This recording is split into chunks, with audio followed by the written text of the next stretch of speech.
Social post ప్రేక్షకులకి స్వాగతం. నేను doctor Anil Kumar Bachu, certified financial ప్లానర్‌ని. చాలామంది అడిగే క్వెషన్ నా క్లయింట్స్ యూజువల్లీ ఏంటంటే, "సార్ నేను ఓన్లీ రూ. 5,000 సేవ్ చేయగలుగుతాను. కానీ కోటీశ్వరుని అవ్వాలనుకుంటున్నాను. నా అకౌంట్‌లో 1,00,00,000 అక్యుములేట్ చేద్దామని ఉంది. అది పాసిబులా కాదా?" అని అడుగుతా ఉంటారు. సో, యాక్చువల్లీ ఏంటంటే అది ఇంపాసిబుల్ అనుకుంటాం. ఎందుకంటే రూ. 5,000 చాలా చిన్న అమౌంటు. అదెప్పుడు అవ్వాలి? నేను చేయగలిగింది ఇంతే అనే క్వెషన్ చాలా మటుకు వస్తూ ఉంటుంది. But it is possible. ఎలా అనేది వెరీ సింపుల్. నేను కొన్ని చెప్తాను. ఫస్ట్ థింగ్ ఆబ్వియస్లీ ఏ ఇన్వెస్ట్‌మెంట్ అయినా సరే ఒక వెల్త్ క్రియేట్ చేసి ఒక డీసెంట్ అమౌంట్ క్రియేట్ చేయడానికి ఫస్ట్ డిసిప్లిన్ కావాలి.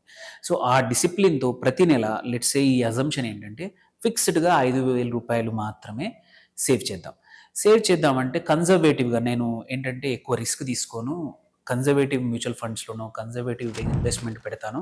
ఓన్లీ సంవత్సరానికి 10% మాత్రమే రిటర్న్స్ వస్తాయి అనుకుంటే, మనము ఒక రూ. 1,00,00,000 ఎప్పుడు చూస్తామంటే 10% యాన్యువల్ రిటర్న్‌తో ఒక 30 ఇయర్స్ పడుతుంది. అది అలా కాకుండా కొంచెం నేను హయ్యర్ రిస్క్ తీసుకుంటాను.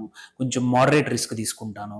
12% పర్ యానమ్ రిటర్న్స్ వచ్చేట్టు చూసుకుంటాను అనుకుంటే, ఒక 25-26 సంవత్సరాలు పడుతుంది.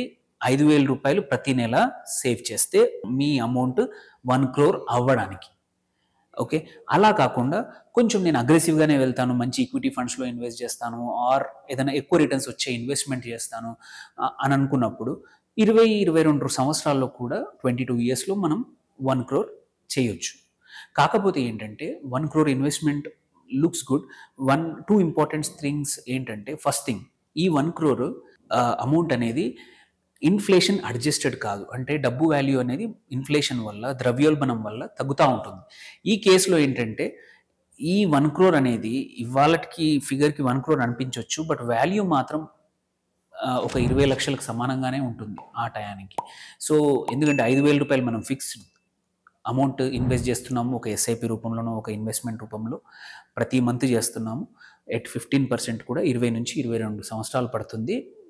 కన్సిడరింగ్ డిసిప్లిన్ అనేది కంపల్సరీ అండ్ రిటర్న్స్ కన్సిస్టెంట్‌గా ఉంటే 22 సంవత్సరాలు చేయొచ్చు. సో, చిన్న అమౌంట్‌తో కూడా పెద్ద కార్పస్ క్రియేట్ చేసే పాసిబిలిటీ ఉంది.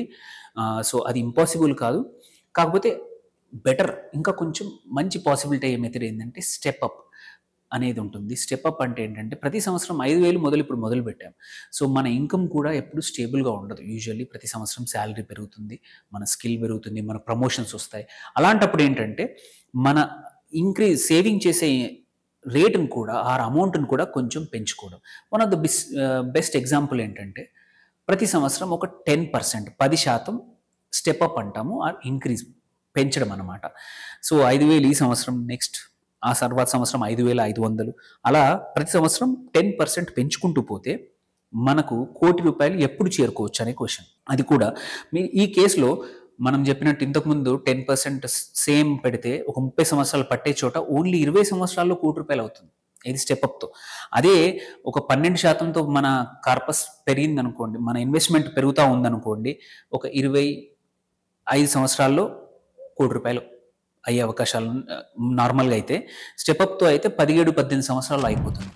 అదే ఒక అగ్రెసివ్‌గా ఇన్వెస్ట్ చేస్తున్నాము. అగ్రెసివ్ పోర్ట్‌ఫోలియో క్రియేట్ చేస్తూ 15%తో మన ఇన్వెస్ట్‌మెంట్ పెరుగుతుందనుకోండి ఇయర్ ఆన్ ఇయర్. మనకు నార్మల్‌గా 22 సంవత్సరాలు పట్టేది స్టెప్ అప్‌తో 15-16 సంవత్సరాల్లో ఒక రూ. 1,00,00,000 చేయొచ్చనమాట. సో, ఐడియల్‌గా ఏందంటే ఏది కూడా కాన్స్టెంట్‌గా అదే రేట్ కాకుండా ఇన్వెస్ట్‌మెంట్స్ కూడా మన ఆదాయంతో పాటు మన సేవింగ్స్ కూడా అదే రేట్‌లో పెరిగితే ఏంటంటే మన ఇన్వెస్ట్‌మెంట్స్ కూడా చాలా ఫాస్ట్‌గా మనం అనుకున్న గోల్స్ లెట్స్ సే మనం 20 సంవత్సరాల్లో సాధిద్దాం అనుకుంది 15 సంవత్సరాల్లోనే చేరుతుందనమాట. సో, ఇన్ ద ఎండ్ చిన్న అమౌంట్ అని ఆపొద్దు. సేవింగ్స్ పెద్దదైనా, చిన్నదైనా స్టార్ట్ చేయండి. విత్ ద టైమ్ ఇంక్రీజ్ చేయండి. మీ ఇన్‌కమ్ పెరిగినప్పుడు మీకు ఇప్పుడు 20,000 సాలరీ ఉన్నప్పుడు 5,000 చేయగలుగుతున్నారు. 30,000 ఉన్నప్పుడు 6,000 చేయగలుగుతారు.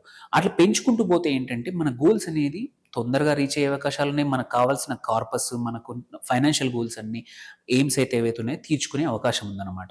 So, amount is not important. Saving start consistently early అనేది చాలా ఇంపార్టెంట్. తొందరగా మొదలుపెట్టం. మీ జాబ్ రాగానే అరే! నేను ఇంకొన్ని రోజుల తర్వాత సేవ్ చేస్తాను. ఇంకొన్ని రోజుల తర్వాత సేవ్ చేస్తానని పోస్ట్‌పోన్ చేయొద్దు. మీ ఖర్చులు పోస్ట్‌పోన్ చేసుకోండి. మీ ఏమంటారు, ఎటువంటి లగ్జరీస్ పోస్ట్‌పోన్ చేసుకోవచ్చు. ఎటువంటి లైక్ ఎగ్జాంపుల్ కొద్దిమందికి డ్రీమ్స్ ఉంటాయి. నేను పెద్ద కార్ కొనుక్కుంటాను, ఆర్ పెద్ద బైక్ కొనుక్కుంటాను, ఆర్ ఫారిన్ ట్రావెల్ చేస్తాను. కావాలంటే వాటిని కొంచెం పోస్ట్‌పోన్ చేసుకోండి. బట్ సేవింగ్స్ ఎప్పుడు పోస్ట్‌పోన్ చేయొద్దు. సేవింగ్స్ రేట్ కన్సిస్టెంట్‌గా పెంచుతా పోతా ఉండాలి. ఎమర్జెన్సీ ఎక్స్‌పెండిచర్ కోసం కొంచెం పక్కన సేవ్ చేయాలి. ఇలా చేసుకుంటూ పోతా ఉంటే రూ. 1,00,00,000 2, 3 కోట్లు కూడా సేవ్ చేయొచ్చు. ప్రొవైడెడ్ ఈ స్టెప్ అప్ ద్వారా కన్సిస్టెంట్‌గా మన ఇన్‌కమ్‌తో పాటు మన సేవింగ్స్ కూడా అలాగే పెంచుకుంటూ పోతాయన్నమాట. So, it is all possible. మీ చేతిలో ఉంది. కన్సిస్టెంట్‌గా సేవ్ చేయండి. రూ. 1,00,00,000 మీ అకౌంట్‌లో ఆర్ మీ ఇన్వెస్ట్‌మెంట్ అకౌంట్‌లో చేసుకోండి. Thank you.